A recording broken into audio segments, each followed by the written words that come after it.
Անդրադառնալով ընդհանուր թեմային, այսպիսի հարց պետք է հնչեցնեմ, որ այսինքն կարելի է լինել կուսակրոն եւ այլասերված, եւ դա նորմալ է, բայց երբ որ դրա մասին խոսում ենք, դա նորմալ չէ։ Մենք այս դիտանկյունից պետք է հարցին նայենք։ Քաղաքական խոսույթին եւ խոսույթին առասարակ, այո, կարող են լինել նաեւ նման սուր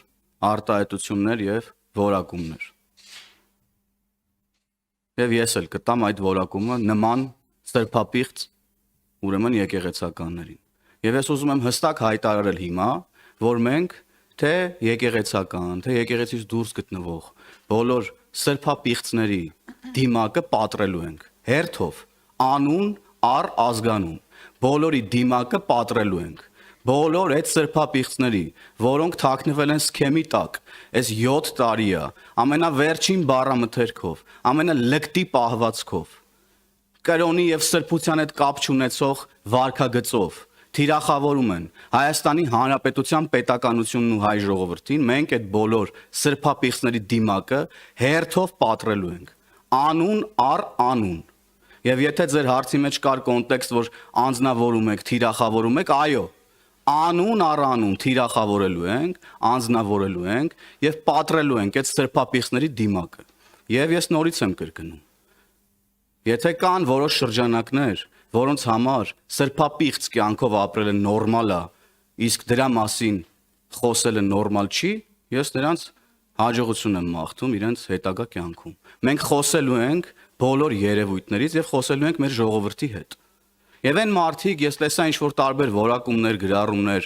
ամենավերջին բառամթերքն օգտագործող ամենալկտի մարդկանց կողմից, որոնք էլի այս 7 տարիների ընթացքում ինչ ասես չեն արել ու ինչ ասես չեն ասել, փորձում են բարեպաշտության ինչ-որ նորմերի մասին խոսալ, թող գնան մտնեն այն ծակերը, որտեղից դուրս են եկել։ Այդ մկան ծակերը թող գնան մտնեն վախեցած, ինչպես այն ժամանակ էին ապրում, շարունակեն այդտենց ապրել եւ հեռու մնան ժողովրդից ու ժողովրդի կողմից ընտրված իշխանությունից ու Հայաստանի Հանրապետության պետականությունից։ Հարցերից սկզբում դուք նշեցիք, որ հատիկ պատռելու եք դիմակները, սա ենթադրում է, որ անուն առ անուն է լինելու, այսինքն անուններով խոսելու եք եկեղեցականների հետ կապված իրենց կենսագրությունները ներկայացնելու եք եւ դուք ասեցիք, որ թիրախավորում է եկեղեցին պետականությունը։ Խնդրում եմ օրինակներ նշեք, ինչպես է թիրախավորում եւ հիմնական հարցս նաեւ էլի ձեր խոսքից է գալիս, դուք ասում եք մենք ոչ մի կերպ չենք տրվելու սադրանքների, միչեւ որ փուլը չենք տրվելու, այսինքն ինչ պետք է լինի, որ խախտվի այդ չտրվելը։ Անունների մասով կգա ժամանակը դուք կտեսնեք, թող ավելի հետաքրքիր լինի այդպես, բնականաբար խոսքը չի գնում օդի մեջ հայտարարությունների մասին, խոսքը գնում է շատ կոնկրետ իրավիճակների, շատ կոնկրետ մարդկանց մասին, որոնց դիմակը պետքա պատռել։ Եվ վերջ, իրան ժամանակը ավարտվել է, իրան ժամանակն ավարտվել է շատ վաղուց։ Ինչ վերաբերվում է, որ ասում ենք օրինակներ, թե ինչպես են որոշ եկեղեցականներ թիրախավորել պետականությանը, մարդիկ քաղաքական հայտարարություններ են անում, մտեք այդ եկեղեցականների Facebook-յան էջերը մի հատ, այն Բագրատի լայվերը միացրեք նայեք, չեք ծանոթ եք դուք Բագրատին,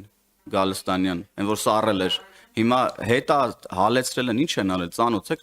դուք ընդհանրապես եկեղեցականներին հարցնում եք, օրինակ, պարոն Գալստանյան, ձեզ որ սառեցնում են, օրինակ ինչ ընթացակարգերով է Տիկին Տիգրանյան սառեցվում եկեղեցականը, օրինակ, падգամավորի լիազորությունները գրած է, ոնց է դադարեցվում, հիմա մեր որոշ եկեղեցականներ իրանց դրել են, չգիտեմ ում տեղը, եւ ինչ ուզում խոսում, ինչ ուզում անում են, առանց որևէ հիմնավորումների։ Եվ երբ որ դուք ասում եք ինչպես է եկեղեցին պետականությունը թիրախավորում, ես դες կրկնում եմ, գնացեք Հայ առաքելական եկեղեցու Facebook-յան էջի վերջին հայտարարությունները կարդացեք մանրամասն։ Որոշ եկեղեցականների Facebook-յան էջերը ուսումնասիրեք մանրամասն եւ ընթացքում էլ զուգահեռ կարող եք Բագրատի լայվերը դիտել եւ որ ամեն ինչ վերահասկանալ